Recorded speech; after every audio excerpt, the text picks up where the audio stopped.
అంత పెద్ద స్కామ్ జరిగిన తర్వాత రాష్ట్రంలో ఒక భయం ఉండాల్సిన అవసరం ఉంది. భయం లేకుండా బరిదెగిచ్చారంటే there is some conspiracy again. అంటే ఎవరైనా సరే నేను ఒక్కసారి చెప్పానంటే కంట్రోల్లో ఉంటే వాళ్ళు సర్వైవ్ అవుతారు.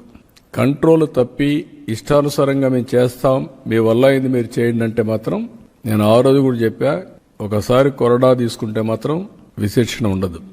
నేరస్తులు ఎవడైనా ఎవరి ముసుగులో వచ్చినా ఎవరు ముసుగేసినా ముసుగు తీసి నేరస్తుల్నే చూస్తానని చెప్పి నేను చాలా స్పష్టంగా చెప్పాను.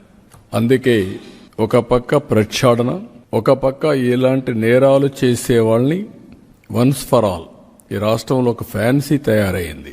నేను చాలా రోజులు మీరు చూస్తే ఈ రోజు కాదు, నేను రాజకీయాల్లో నిన్నటికి 15 సంవత్సరాలు నేను ముఖ్యమంత్రిగా కంప్లీట్ చేశాను. అరుదైన రికార్డు ఆంధ్రప్రదేశ్లో. ఒక 15 ఏళ్ళు అపోజిషన్గా ఉన్నా, 30 ఏళ్ళు ఒక పార్టీ అధ్యక్షుడిగా ఉన్నా. మా పార్టీనే అధికారంలో మీరు చూస్తే ఒక 22-23 సంవత్సరాలు ఉంది. ఇప్పటికి 22 ఏళ్ల పైన ఉంది.